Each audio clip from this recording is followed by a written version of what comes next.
ناظرین کرام، ہیکل سلیمانی در حقیقت ایک عبادت گاہ تھی جو حضرت سلیمان علیہ السلام نے اللہ کے حکم سے جنات سے تعمیر کروائی تھی تاکہ لوگ اس کی طرف منہ کر کے یا اس کے اندر عبادت کر سکیں۔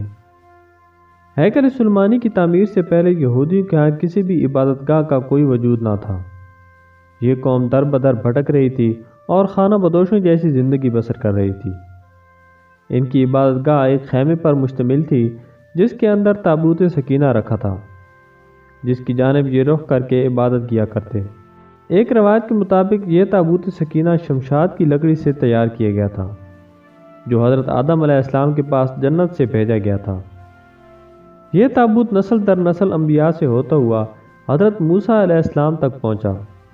اس مقدس صندوق میں حضرت موسیٰ علیہ السلام کا عصا، من و سلوہ اور دیگر انبیاء کی یادگاریں تھیں۔ یہودی اس تابوت کی برکت سے ہر مصیبت اور پریشانی کا حل لیا کرتے تھے اور مختلف اقوام کے ساتھ جنگوں کے دوران اس صندوق کو لشکر کے آگے رکھا جاتا اور اس صندوق کی برکت سے دشمن پر فتح حاصل کی جاتی۔ ناظرین، آپ دیکھ رہے ہیں نالج اینڈ انفارمیشن۔ حسب روایت اگر آپ چینل پر نئے ہیں تو چینل کو سبسکرائب کر لیں اور ساتھ موجود گھنٹی کے بٹن کو دبا دیں تاکہ اس طرح کی دلچسپ اور معلوماتی ویڈیوز کا نوٹیفیکیشن آپ کو بروقت ملتا رہے۔ ناظرین کرام، حضرت داؤد علیہ السلام کو جب بادشاہت عطا ہوئی تو آپ نے اپنے لیے ایک باقاعدہ محل تعمیر کروایا۔ ایک دن آپ کے ذہن میں خیال آیا کہ میں خود تو محل میں رہتا ہوں جبکہ میری قوم کی عبادت گاہ آج بھی ایک خیمے پر مشتمل ہے۔ چنانچہ آپ نے ہیکل کی تعمیر کا ارادہ کیا اور اس کے لیے ایک جگہ مقرر کی۔ ماہرین نے آپ کو مشورہ دیا کہ اس ہیکل کی تعمیر آپ کے دور میں ناممکن ہے، اس لیے اس کی ذمہ داری آپ اپنے بیٹے حضرت سلیمان علیہ السلام کو دے دیجیے۔ چنانچہ حضرت سلیمان علیہ السلام نے اپنے دور حکومت کے چوتھے سال میں اس کی تعمیر کا باقاعدہ آغاز کیا۔ آج اس کی بناوٹ اور مضبوطی سے اندازہ کیا جا سکتا ہے کہ یہ تعمیر انسانوں کی بس کی بات نہ تھی۔ اتنے بھاری اور بڑے پتھروں کو ان جنات کی طاقت سے ہی چنا گیا تھا جن پر حضرت سلیمان علیہ السلام کی حکومت تھی۔ ہیکل کی پہلی تعمیر کے دوران ہی حضرت سلیمان علیہ السلام اس دنیا سے رخصت ہو گئے، لیکن جنات کو پتہ نہ چل سکا اور انہوں نے ہیکل کی تعمیر مکمل کر دی۔ ہوا کچھ یوں کہ حضرت سلیمان علیہ السلام کی روح اللہ نے دوران عبادت ہی قبض کر لی تھی، لیکن اس کی ترکیب اس طرح بنی کہ آپ ایک لکڑی پر سر اور کمر رکھ کر عبادت میں مصروف ہو گئے اور اس لکڑی کے سہارے سے یوں لگتا تھا کہ آپ اب بھی عبادت ہی کر رہے ہیں جبکہ آپ کا انتقال ہو چکا تھا۔ بہرحال یہ ہیکل عالی شان اور وسیع و عریض تعمیر کیا گیا تھا۔ حضرت سلیمان علیہ السلام کی وفات کے بعد اس میں 3 حصے کر دیے گئے۔ بیرونی حصے میں عام لوگ عبادت کیا کرتے، اس سے اگلے حصے میں علماء جو کہ انبیاء کی اولاد میں سے تھے ان کی عبادت کی جگہ تھی۔ اس سے اگلے حصے میں جسے انتہائی مقدس سمجھا جاتا تھا اور اس میں تابوت سکینہ بھی رکھا گیا تھا، اس حصے میں کسی کو بھی داخل ہونے کی اجازت نہ تھی سوائے سب سے بڑے عالم پیش امام کے۔ اسی طرح وقت گزرتا گیا اور بنی اسرائیل میں پیغمبر آتے رہے۔ یہ قوم بد سے بدتر ہوتی گئی اور یہ کسی بھی طرح اپنے گناہوں سے توبہ طیب ہونے یا ان کو ترک کرنے کے لیے تیار نہ تھی۔ یہ ایک جانب عبادت کیا کرتے اور دوسری جانب اللہ تعالیٰ کے احکامات کی کھلم کھلا خلاف ورزی کرتے۔ ان کی اس دونوں روش کی وجہ سے اللہ تعالیٰ ان سے سخت ناراض ہو گیا۔ ان کے پاس ایک بہت بڑی تعداد میں انبیاء بھی بھیجے گئے، لیکن یہ قوم سدھرنے کو تیار نہ تھی، حتیٰ کہ ان کی شکلیں تبدیل کر کے بندر اور سور تک بنائی گئیں، لیکن یہ گناہوں سے باز نہ آئے۔ تب اللہ تعالیٰ نے ان پر لعنت کر دی اور 586 قبل از مسیح میں بخت نصر نے ان کے ملک پر حملہ کر دیا، ان کا ہیکل مکمل طور پر تباہ و برباد کر دیا اور ہیکل میں سے تابوت سکینہ نکال کر لے گیا۔ بخت نصر نے 6 لاکھ کے قریب یہودیوں کو قتل کیا اور تقریباً 2 لاکھ یہودیوں کو قید کیا اور اپنے ساتھ بابل یعنی عراق لے گیا اور شہر سے باہر یہودی غلاموں کی ایک بستی تعمیر کی جس کا نام تل ابیب رکھا گیا۔ تقریباً 70 سال تک ہیکل سلیمانی صفحہ ہستی سے مٹا رہا۔ دوسری طرف بخت نصر نے تابوتی سکینہ کی شدید بے حرمتی کی اور اسے کہیں پھینک دیا۔ کہا جاتا ہے کہ اس حرکت کا عذاب اس کے ملک کو اس طرح ملا کہ سن 539 قبل از مسیح میں ایران کے بادشاہ سائرس نے بابل پر حملہ کر دیا اور بابل کے ولی عہد کو شکست فاش دے کر بابلی سلطنت کا مکمل خاتمہ کر دیا۔ سائرس ایک نرم دل اور انصاف پسند حکمران تھا۔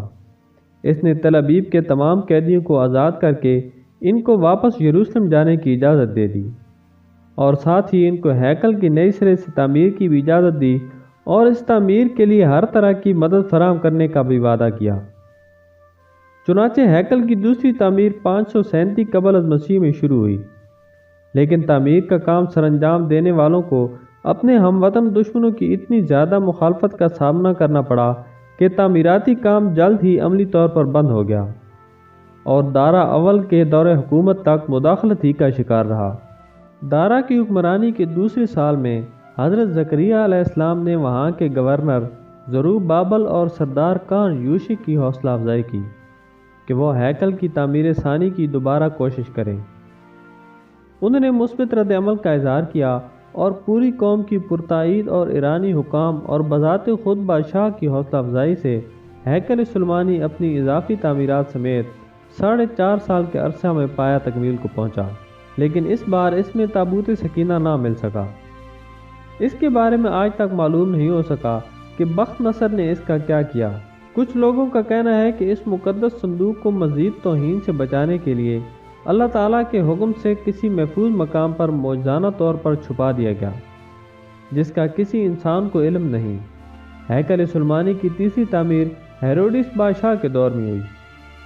ہیروڈس بادشاہ، جو کہ حضرت عیسیٰ علیہ السلام کی پیدائش سے چند سال پہلے کا بادشاہ ہے، اس نے جب اس کی بہتر طریقے سے تعمیر کی نیت کی تو یہودیوں کے دل میں ایک خوف پیدا ہوا کہ اگر اسے نئے سرے سے تعمیر کے لیے گرایا گیا تو دوبارہ تعمیر نہیں ہوگا۔ چنانچہ سن 19 قبل مسیح میں اس نے ہیکل کی ایک طرف کے حصے کو گرا کر اسے تبدیلی کے ساتھ ساتھ اور کچھ وسیع کر کے تعمیر کروایا۔ یہ طریقہ کامیاب رہا اور یوں یہودیوں کی عبادت میں خلل ڈالے بغیر تھوڑا تھوڑا کر کے ہیکل گراتا جاتا اور اس کی جگہ نیا اور پہلے سے مختلف ہیکل وجود میں آتا رہا۔ یہ کام 18 ماہ میں مکمل ہوا اور یوں تیسری بار ہیروڈس کے ذریعے ایک نیا ہیکل وجود میں آیا۔ کچھ عرصہ بعد حضرت عیسیٰ علیہ السلام کا ظہور ہوا۔ اللہ کے اس رسول پر ایک بار پھر یہودیوں نے حسب معمول مظالم کے پہاڑ توڑنے شروع کر دیے۔ دراصل وہ اپنے مسیح کے منتظر تھے جو دوبارہ آ کر ان کو پہلے جیسی شان و شوکت عطا کرتا۔ حضرت عیسیٰ علیہ السلام کے اس دنیا سے اٹھ جانے کے 70 سال بعد ایک بار پھر یہودیوں پر اللہ کا عذاب نازل ہوا۔ اس بار اس عذاب کا نام ٹائٹس تھا۔ یہ رومی جرنیل بابل کے بادشاہ بخت نصر سے بھی زیادہ ظالم ثابت ہوا۔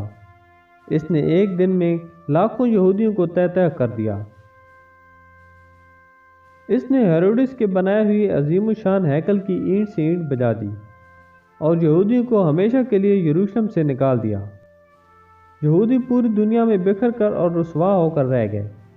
کم و بیش 1800-1900 سال تک بھٹکنے کے بعد برطانیہ نے جب فلسطین پر قبضہ کیا تو ساتھ ہی ایک ناجائز ملک اسرائیل کو فلسطین میں جنم دیا، اور یوں صدیوں سے دھکے کھانے والی قوم کو ایک بار پھر اس ملک اسرائیل میں اکٹھے ہونے کی اجازت مل گئی۔ لیکن یہ قوم اپنی ہزاروں سال پرانی گندی فطرت سے باز نہ آئی۔ یہ برطانیہ کے جنم دی ہوئے اسرائیل تک محدود نہ رہے، ایک بار پھر ہمسایہ ممالک کے لیے اپنی فطرت سے مجبور ہو کر مصیبت بننے لگے۔